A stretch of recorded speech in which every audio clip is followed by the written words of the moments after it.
The stars had never looked so beautiful to Captain. He stood on the bridge of the horizon, Earth's most advanced ship, and watched the endless darkness through the large windows. Behind him, 2,400 crew members worked with quiet excitement. They were making history today. For 300 years, humans had dreamed of meeting other intelligent life. Now, in the year 2347, that dream was real. Earth had developed faster-than-light travel just 5 years ago, and almost immediately they received a message from the stars. The Galactic Council, a government of 47 different alien species, had noticed humanity's achievement. They invited Earth to send a diplomatic mission. Turned to look at his crew. Lieutenant Park sat at the communications station, her fingers moving quickly across her controls. She was young, only 28, but she was the best communications officer in Earth's fleet. Next to her station stood Ambassador, an older man with hair and kind eyes. He had spent his entire life preparing for a moment like this. Captain said, "We are receiving final clearance from Velar Prime. The Council is ready to receive us." Nodded, "Take us in, Lieutenant." The horizon moved slowly toward the massive space station that orbited Velar Prime. The station was enormous, larger than any city on Earth.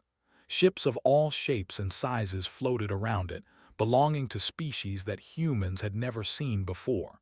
Felt small. Humanity was just a tiny part of something much bigger. The docking was smooth. Ambassador gathered his diplomatic team and prepared to leave the ship, walked with him to the airlock. "This is it," said with a smile, "everything we have worked for." Shook his hand. "Make us proud, Ambassador." Laughed softly. "I will try not to start a war on our first day." The ambassador and his team left the ship. For the next 3 days, they met with representatives from dozens of species. The meetings did not go as well as hoped. Many council members looked at humans with something close to disgust. They called humanity young and primitive.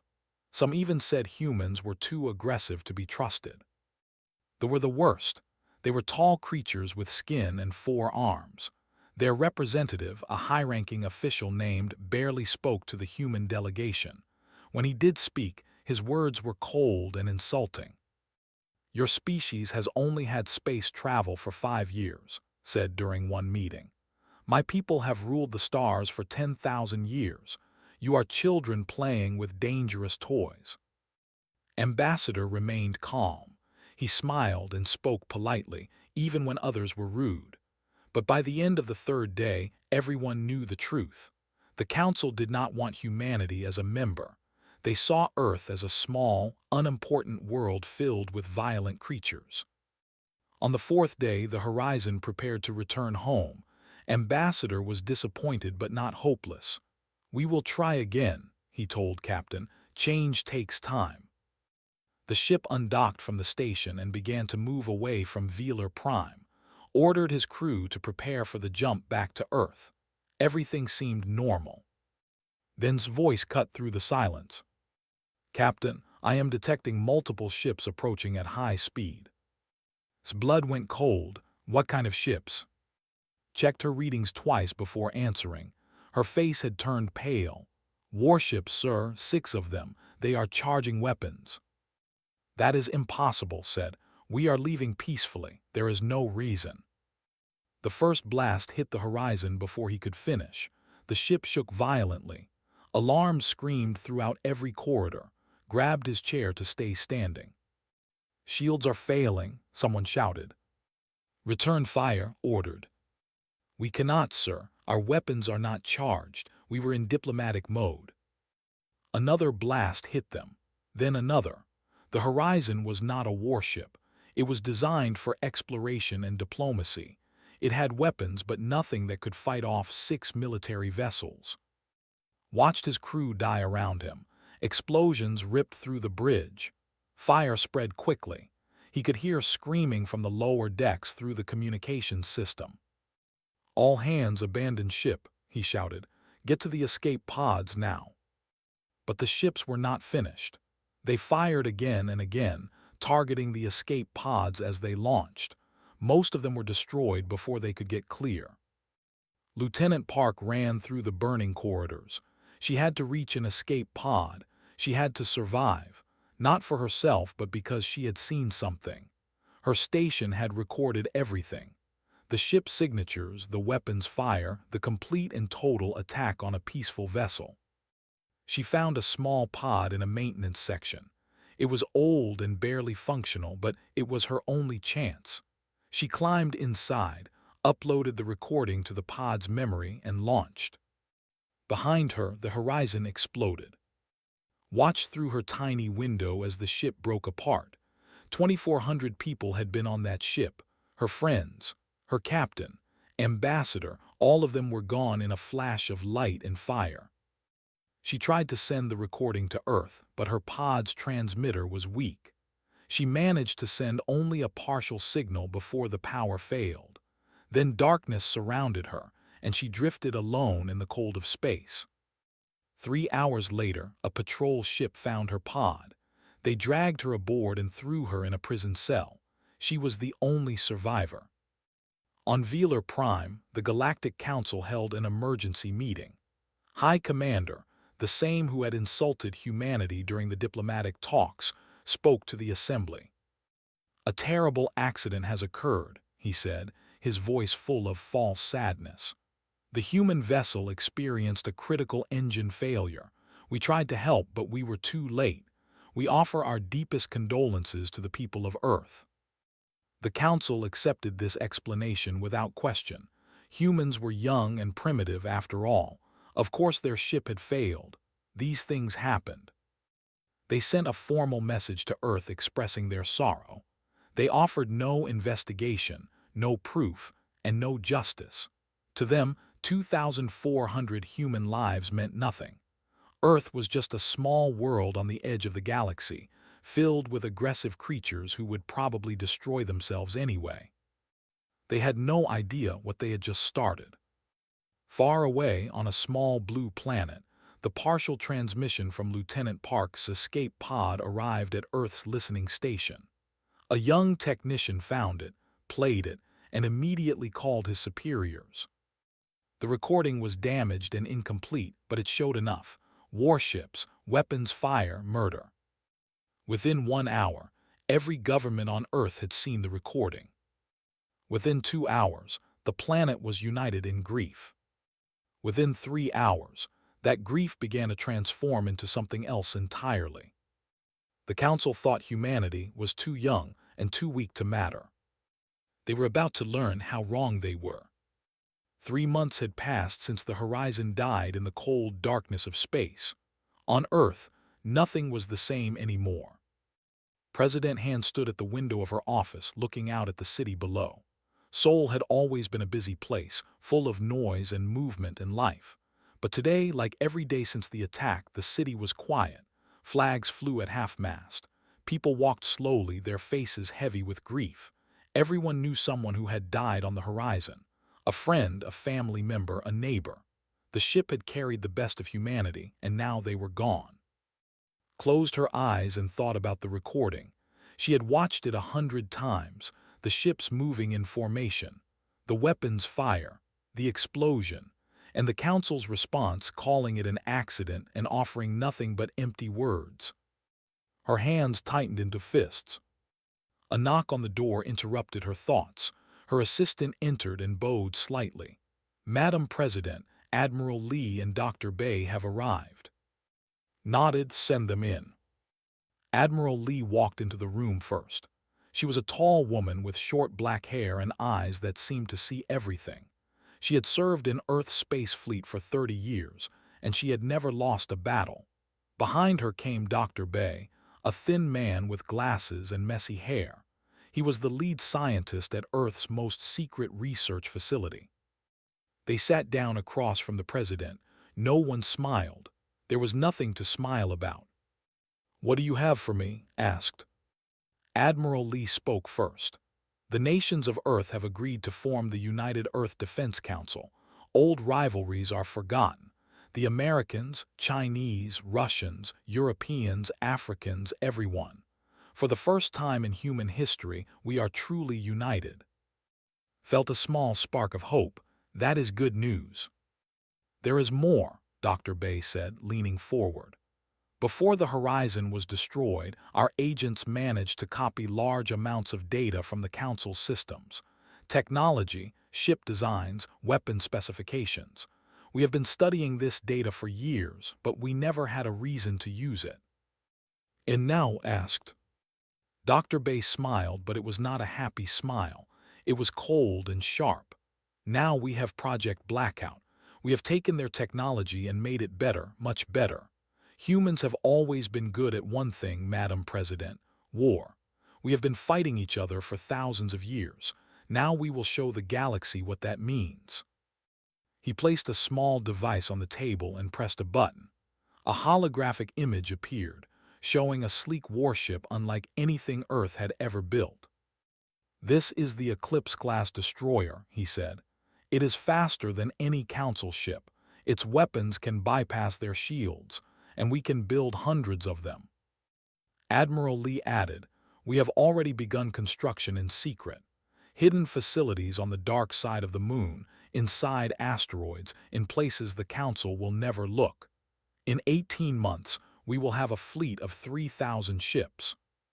President stared at the hologram. She had never wanted war. She had always believed in peace and diplomacy, but diplomacy had failed. Peace had been answered with murder. The Council thinks we are weak, she said quietly. They think we are children. Yes, Admiral Lee replied, they do. Looked at both of them, her eyes hard. Then we will teach them otherwise, but I want to be clear about one thing. We are not monsters. We do not kill civilians. We do not destroy worlds. We are better than that. Admiral Lee nodded. Agreed. We will target their military, their leaders, those who ordered the attack and those who covered it up. No one else. What about Lieutenant Park? Asked. Is she still alive? Our intelligence suggests yes, Lee answered. She is being held in a prison facility. We will get her back, I promise you that. The meeting continued for several hours. Plans were made. Resources were assigned. The entire industrial power of Earth was redirected toward a single goal. When they finally finished, it was late at night. President walked Admiral Lee to the door. Are you sure we can do this? She asked. They have been fighting wars in space for thousands of years. We have only been in space for a few centuries. Admiral Lee turned to face her. Madam President, they think they understand war. They are wrong. They fight for power and territory. They fight because they enjoy dominating others. But humans, when humans fight, we fight for something more. We fight for our families, for our friends, for the 2,400 people who died because the galaxy thought we did not matter. She paused and looked out the window at the night sky. Every human on this planet is angry, she continued. Not hot anger that burns out quickly, cold anger, the kind that makes you patient, the kind that lets you plan and wait and strike at exactly the right moment. The and the Council have awakened something they cannot understand, and by the time they realize their mistake, it will be far too late. Nodded slowly. Make them pay, Admiral, make them all pay. I intend to. In the months that followed, Earth transformed. Factories that once made cars and electronics now made weapons and ship parts. Scientists who once worked on medicine and technology now worked on military projects. Young men and women joined the new United Fleet by the millions. Everyone wanted to help. Everyone wanted revenge. But they kept it all secret. The Galactic Council had spies and sensors throughout the galaxy, but they were not looking at Earth. Why would they? Earth was just a primitive world with primitive technology. The humans were probably crying and fighting among themselves, as young species always did after a tragedy. The Council was wrong. Deep beneath the surface of the moon, in a facility that did not officially exist, Admiral Lee walked through rows of newly built warships. They were beautiful in a terrible way, designed for one purpose only: destruction. Beside her walked Officer Moon, a young woman who led Earth's intelligence operations. She was small and quiet, the kind of person you would forget the moment you looked away. That made her perfect for her job. "The information network is ready," Moon said. "We have been gathering data for months. Every secret the Council has tried to hide, every crime they have covered up. When the time comes, we will release it all. The galaxy will know the truth." "Good," Admiral Lee said. "This is not just about military power. It is about breaking their lies, making them face what they have done." Moon nodded. "There is something else. We have found records of other species who were attacked like us. Younger races who tried to join the Council and were destroyed when they became inconvenient. They have done this before, many times." Admiral Lee stopped walking, her jaw tightened. "Then we are not just fighting for Earth. We are fighting for everyone they have ever hurt." "Yes, Admiral, we are." Lee looked up at the ships towering above her. Somewhere out there, Lieutenant Park was sitting in a prison cell, the only survivor of the Horizon's crew. Somewhere out there, the commanders who ordered the attack were sleeping peacefully, thinking they had gotten away with murder. They were wrong. 1 year from now, Admiral Lee would lead these ships into battle. She would bring fire and fury to those who had hurt her people. And when it was over, the galaxy would never forget the name of humanity. But for now, she simply watched and waited and planned. The cold anger of an entire planet burned quietly in the darkness, waiting for its moment to explode. 18 months had passed since the destruction of the Horizon. The galaxy had moved on, forgetting about the small blue planet called Earth and the primitive creatures who lived there. The still controlled their corner of space. The Galactic Council still met and made decisions as if nothing had changed. They should have been watching more carefully. Commander Shin sat in the pilot's seat of her ship, the Silent Wind. Around her, 11 other ships waited in the darkness between stars. They were Ghost Squadron, Earth's most elite unit, and tonight was their first mission. Was 35 years old, with a scar running down her left cheek from an accident during training. She never covered it. She wanted people to see it, to know that she was not afraid of pain. Her crew loved her because she never asked them to do anything she would not do herself. "Commander," her second officer said, "the target is in range." Looked at her screens. Ahead of them was a military outpost, a small station that watched over a quiet part of space. There were 200 soldiers inside, no civilians. "Remember the rules," said through her communicator to all ships. "No survivors, but we hit only military targets. If there are any civilian ships nearby, we let them go. We are not murderers." "Understood, Commander." Closed her eyes for a moment and thought about the Horizon. She had known 12 people on that ship. Good people, kind people. Now they were dead because the thought human lives were worthless. She opened her eyes. Begin the attack. Ghost Squadron moved like shadows. Their ships were painted black and designed to be nearly invisible to sensors. They did not see them coming until it was too late. The first missiles hit the station's defensive weapons. The second wave destroyed their communications. They could not fight back and they could not call for help. They were trapped. His voice came through every speaker on the station. "This is Commander Shin of Earth's United Fleet. 18 months ago, you attacked a peaceful ship and killed 2,400 innocent people. The galaxy called it an accident. We know the truth. Tonight, we begin collecting our debt." The station exploded in a ball of fire. When it was over, Ghost Squadron disappeared back into the darkness. They left no evidence, no trace, and no witnesses. But they did leave one thing behind. A message broadcast on all frequencies. "We remember the 2,400, do you?" This was just the beginning. Over the next 6 months, Ghost Squadron struck again and again. Military bases, weapons factories, patrol ships. Anywhere they kept their military forces, and her team appeared without warning and destroyed everything. They never touched civilian targets. They never killed innocent people. But every soldier, every weapon, every ship that served the war machine was fair game. They were terrified. They increased their patrols, built new defenses, and begged the Galactic Council for help. But every time they thought they were safe, Ghost Squadron would appear again. Meanwhile, on the other side of the galaxy, Officer Moon was fighting a different kind of war. Moon sat in a small room filled with computer screens. She was surrounded by her team, a group of young men and women who were experts in information and communications. They had been working for months, preparing for this moment. "It is time," Moon said quietly. "Release everything." Her team pressed buttons, and suddenly the galaxy was filled with truth. The data appeared on every news network, every government system, every personal device. It showed the real recording of the Horizon's destruction, clear and undeniable. It showed the ships firing on a peaceful vessel. It showed council officials lying about what happened. And it showed something even worse. Records of other species who had been attacked. Young races who tried to join the council and were destroyed. Cover-ups that went back thousands of years.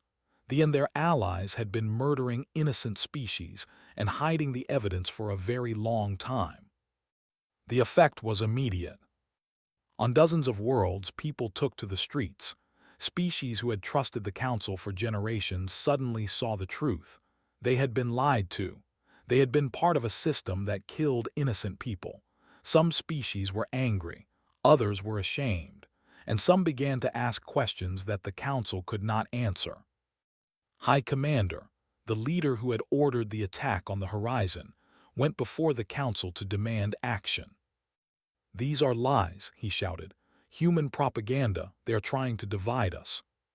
But the evidence was too strong, too clear. Even his allies began to look at him with suspicion. "Perhaps," one council member said slowly, "we should investigate these claims." His face twisted with anger. "There is nothing to investigate. The humans are animals. We should destroy their planet before they become a real threat." But the council was no longer united. Some members agreed with. Others were horrified by what they had learned.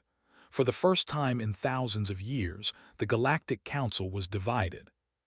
While the galaxy argued, Sergeant led his team through the darkness of a prison facility. Was a ground forces commander, a big man with thick arms and a gentle smile that disappeared completely in battle. He had volunteered for this mission the moment he heard about it. Lieutenant Park, the only survivor of the Horizon, was being held in this prison. She had been there for almost 2 years, and today he was going to bring her home. His team moved silently through the corridors. They wore black armor and carried weapons that made no sound. The prison guards never saw them coming. "Clear," whispered into his communicator after each room. "Clear, clear." They found in a small cell at the bottom of the facility. She was thin and pale, with dark circles under her eyes. But when she saw the humans standing outside her cell, she smiled. "Took you long enough," she said. Broke the lock and helped her stand. "Sorry for the wait, Lieutenant. We had some things to take care of first." "I noticed. I heard the guards talking about Ghost Squadron. They were very scared." Grinned. "Good. Can you walk?" "I can run if it means getting out of here." They moved quickly through the prison, fighting their way out when necessary. The guards tried to stop them, but's team was better trained and better equipped. Within 20 minutes, they reached their extraction ship and lifted off into space. As they flew away from the prison, looked out the window at the stars. She had spent 2 years in darkness, not knowing if anyone remembered her, not knowing if Earth had even received her message. "Lieutenant," said, sitting down beside her, "there is something you should know. The recording you sent us, it reached Earth. Everyone saw it. Everyone knows the truth." Tears filled his eyes. "They know. They know, and they are angry. The angriest the galaxy has ever seen. We have built a fleet, 3,000 ships, and we are coming for the ones who killed our people." Wiped her eyes and looked at him. "Good. I want to be there when it happens." "You will be. Admiral Lee has already requested your presence on her flagship." Nodded slowly. For 2 years, she had survived by holding onto one thought, the hope that her people would not let the murder of 2,400 innocent humans go unpunished. Now that hope was becoming real. Back on Earth, the news of rescue spread quickly. People celebrated in the streets. She had become a symbol, a reminder of what they had lost and why they were fighting. Her face appeared on screens everywhere, alongside the faces of the 2,400 who had died. Admiral Lee watched the celebrations from her office. She was glad was safe, but the war was not over. In fact, it was just about to truly begin. She looked at the map on her wall, showing the position of Earth's fleet. 3,000 ships, hidden throughout the galaxy, waiting for her order. The thought they were dealing with small attacks from a small enemy. They had no idea that the full force of humanity was about to fall upon them. Admiral Lee smiled coldly. It was almost time. Admiral Lee stood on the bridge of her flagship, the Dawn of Justice. Around her, officers worked at their stations with calm efficiency.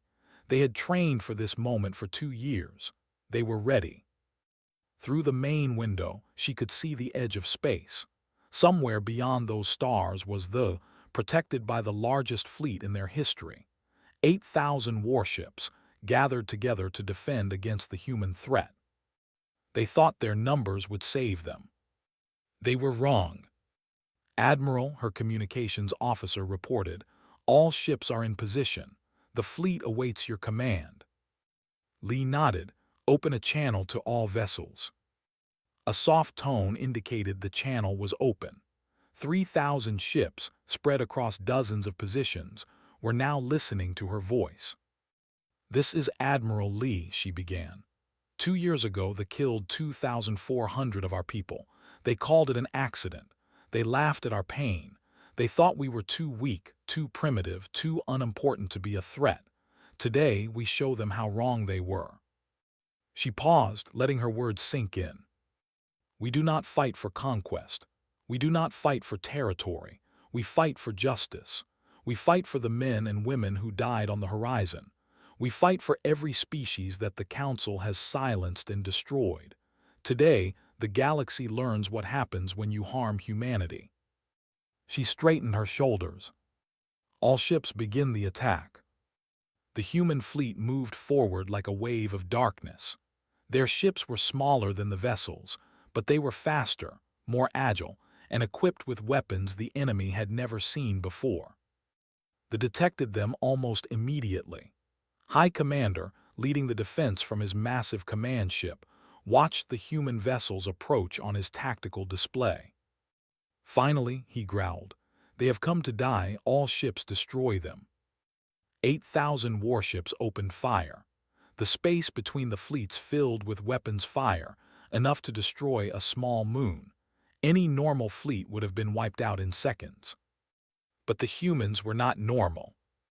Their ships moved in strange patterns, twisting and turning in ways that should have been impossible. They seemed to know where the weapons would fire before they fired. Many shots missed completely. Others were absorbed by shields that glowed with strange energy. Then the humans fired back. Their weapons cut through shields like they were made of paper. Ships exploded. Formations broke apart. Within minutes, they had lost 200 vessels, and the humans had lost only 12. Stared at his display in disbelief. "How is this possible? They are primitives." "Sir," one of his officers said, voice shaking, "their weapons are using frequencies we have never seen before. Our shields cannot stop them." "Then get closer. Ram them if you have to." The fleet charged forward, trying to use their superior numbers. But the humans adapted. Their formation shifted, creating channels that pulled the enemy ships into killing zones. Human vessels worked together perfectly, each one supporting the others, creating a machine of destruction that they could not break. At the center of the battle, Captain O commanded the dreadnought Retribution. It was the largest ship in the human fleet, built specifically for one purpose. "Captain," his weapons officer said, "the enemy flagship is directly ahead. High Commander's personal vessel. Smiled grimly. Then let us say hello. All forward weapons target their command ship. Fire. The Retribution unleashed everything it had. Beams of energy and missiles flew towards vessel, smashing through its defenses. The flagship shook under the impact, fires breaking out across multiple decks. But was not finished. His ship fired back, hitting the Retribution hard, grabbed his chair as the bridge shook. Damage report. Shields at 40%, sir, but we are still fighting. Good, keep firing. Do not let them recover. The battle between the two flagships became the center of everything. Around them, thousands of ships fought and died. But everyone was watching these two vessels, locked in a struggle that would decide the war. Hours passed. The fleet, once 8,000 strong, was being cut apart piece by piece. The humans lost ships too, but far fewer. Their tactics, their technology, and their cold determination proved superior. Admiral Lee watched the battle unfold on her displays. She had planned this for 2 years. Every move, every formation, every strategy had been designed to break the enemy completely. And it was working. Admiral, Lieutenant Park said from beside her, High Commander's ship is heavily damaged. Their shields are failing. Lee looked at. The young lieutenant had insisted on being here, on seeing this moment with her own eyes. She had earned that right. Open a channel to ship, Lee ordered. A moment later, the face of High Commander appeared on screen. He looked different from the confident leader who had insulted humanity years ago. His skin was burned in places. Blood ran down his face. Fear filled his 4 eyes. High Commander, Admiral Lee said calmly, your fleet is defeated. Half your ships are destroyed. The other half are retreating. You have lost. Snarled, we will never surrender to animals. I am not asking you to surrender. I am offering you a choice. Order your remaining forces to stand down and submit yourself for trial for the murder of 2,400 innocent people. Do this, and we will spare what remains of your military, refuse, and we will destroy every last ship you have. Laughed, but there was no humor in it. You think the Council will allow this? They will destroy your pathetic planet. The Council is watching this battle right now. So is most of the galaxy. They have seen what happens when you attack humanity. I do not think they will interfere. His face twisted with hatred. I will never bow to humans, never. Admiral Lee nodded slowly. Then you choose destruction, so be it. She cut the communication and turned to her officers. All ships, concentrate fire on the enemy flagship. End this. The human fleet obeyed. Hundreds of ships turned their weapons on its vessel. The flagship, already damaged, could not survive the assault. Explosions ripped through its hull. Fires spread everywhere. But at the last moment, Admiral Lee gave another order. Cease fire. I want that ship captured, not destroyed. Admiral must face justice, a trial, not just death. Send boarding teams. The fighting stopped. Human soldiers stormed onto the burning flagship. They found in his command center, surrounded by the bodies of his officers. He tried to fight, but he was quickly overwhelmed. They dragged him back to the dawn of justice in chains. Over the next 72 hours, the human fleet systematically destroyed every military installation. Shipyards, weapons factories, defense stations. Everything that had used to wage war was reduced to dust. But they did not touch civilian areas. Cities were left untouched. Homes were unharmed. Families watched from their windows as human ships flew overhead, destroying only military targets. This was not about genocide. This was about justice. When it was over, Admiral Lee stood before in a holding cell. The High Commander was broken, his arrogance gone, replaced by something that looked almost like fear. Why, he asked, why did you spare our civilians? Any other species would have destroyed everything. Lee looked at him coldly. Because we are not like you. We do not murder innocent people. We punish those who deserve punishment, and we protect those who have done nothing wrong. That is what makes us different from the was silent. You will be tried for your crimes, Lee continued. The entire galaxy will watch, and when they find you guilty, you will spend the rest of your life remembering what you did and what it cost your people. She turned and walked away. Behind her, the most powerful military leader in the Dominion sat alone in his cell, finally understanding that he had made a terrible, terrible mistake. The war was over, but the message was just beginning. 1 week after the defeat, the Galactic Council chambers on Velar Prime were filled with tension. Representatives from 46 species sat in their seats, whispering among themselves. The seats that once belonged to the Dominion were empty, covered in black cloth. Everyone was waiting. Everyone was afraid. The massive doors at the entrance of the chamber opened slowly. Silence fell across the room as the human delegation walked in. Ambassador led the way. She was a small woman with hair and sharp eyes that missed nothing. She had spent 30 years as a diplomat, handling the most difficult negotiations on Earth, but nothing in her career had prepared her for this moment. Behind her walked Admiral Lee in her full military uniform, medals shining on her chest, and beside the Admiral was Lieutenant Park, wearing the simple dress uniform of Earth's fleet, the survivor, the witness, the symbol of everything that had happened. The humans walked past the empty seats without looking at them. They continued to the center of the chamber, where a platform had been prepared for them. Ambassador stepped onto the platform and faced the council. No one spoke. No one moved. The entire galaxy was watching through broadcast systems, holding its breath. Members of the Galactic Council, Ambassador began, her voice clear and steady. 2 years ago, a ship called the Horizon came to this place in peace. It carried 2,400 of our best people, including Ambassador, who dreamed of friendship between humanity and the stars. She paused, letting the silence hang. Those people were murdered, shot down by warships while leaving peacefully, and when Earth asked for justice, this council looked away. You called it an accident. You called us primitive.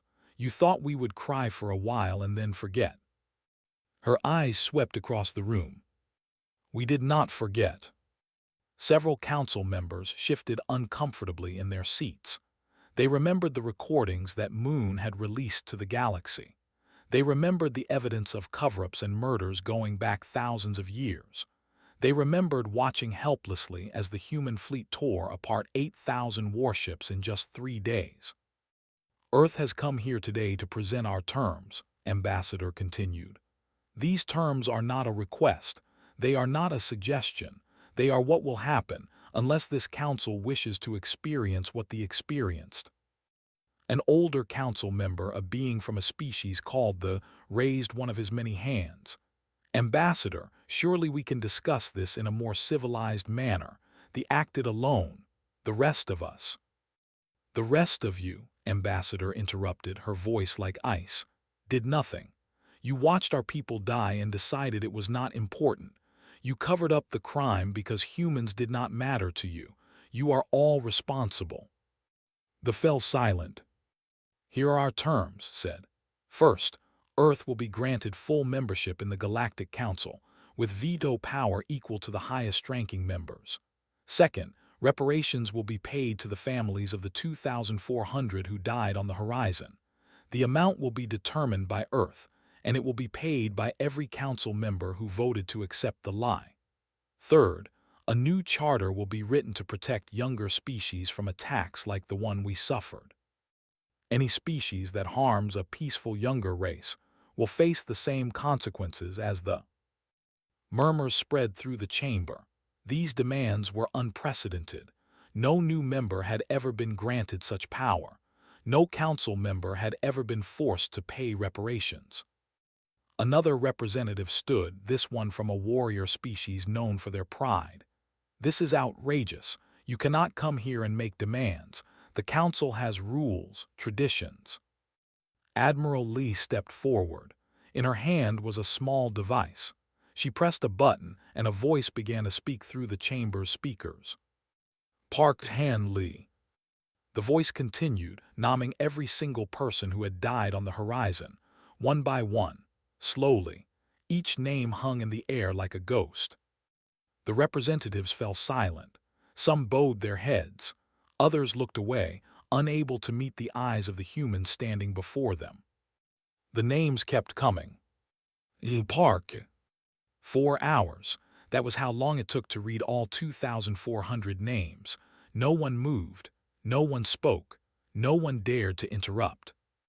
When the last name was read, Admiral Lee put the device away and stepped back. The silence that followed was heavier than anything the council had ever experienced.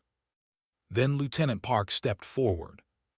She looked small on the platform, still thin from her years in prison, but her eyes burned with an intensity that made several council members look away. "I was there," she said quietly. "I watched my friends die. I watched the horizon explode. I floated alone in space, waiting to die because this council decided that human lives were not worth protecting." She turned slowly, looking at each representative in turn. "They threw me in a prison cell. They beat me. They starved me. They told me that no one would come for me, that Earth was too weak to fight back, that my people were worthless." Her voice grew stronger. "They were wrong. My people came for me. They built a fleet and crossed the galaxy to bring me home. And they destroyed the ones who hurt us, not because we are monsters, but because we love each other. Because human lives matter to us, even if they do not matter to you." She pointed at the empty seats. "That is what happens when you attack humanity. Not because we are the strongest or the oldest or the most advanced, but because when you hurt one of us, you hurt all of us. And we will never, ever let that go unpunished." "Step back," her piece said. Ambassador moved forward again. "You have heard our terms. You have heard the names of our dead. Now you must choose. Accept what we have proposed and we will work toward peace. Refuse and we will leave this chamber forever. And the next time we meet, it will not be with words." The council elders looked at each other.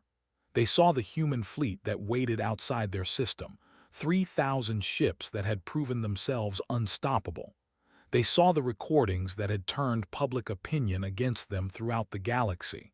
They saw the fear in each other's eyes. One by one, they voted. They voted yes. The proud warrior species voted yes. Every species, one after another, voted to accept Earth's terms. When the final vote was counted, Ambassador nodded. "Then we are agreed. Earth accepts membership in the Galactic Council. We look forward to working toward a better future." But there was no warmth in her voice, no celebration, just cold satisfaction. The meeting ended. The council members filed out quickly, eager to escape the presence of the humans who had humiliated them. Within an hour, the chamber was nearly empty. Admiral Lee stood by a large window, looking out at the stars. Behind her, the lights of Velar Prime twinkled in the darkness. Ships moved through space, going about their business as if nothing had changed. But everything had changed. Lieutenant Park walked up beside her. They stood together in silence for a moment. "Do you think they will keep their promises?" asked. Lee shrugged slightly. "They will for now. They are too afraid to do otherwise. Whether that fear turns into respect over time, we will see." Nodded. She looked out at the stars, thinking about the friends she had lost, the years she had spent in prison, the journey that had brought her here. "They will remember us now," Lee said quietly. "The galaxy will never forget what happened here, what we did, what we are capable of." Was silent for a moment. Then she spoke, her voice soft but firm. "They will remember all 2,400 of them. That is what matters." Lee turned to look at her.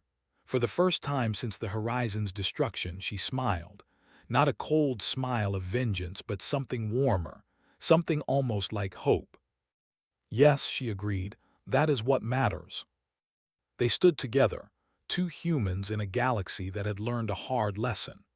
Behind them, The empty council chamber held the echo of 2,400 names, each one a reminder of what had been lost and what had been gained. Earth had come to the stars seeking friendship. They had found betrayal and murder instead, but they had also found something else.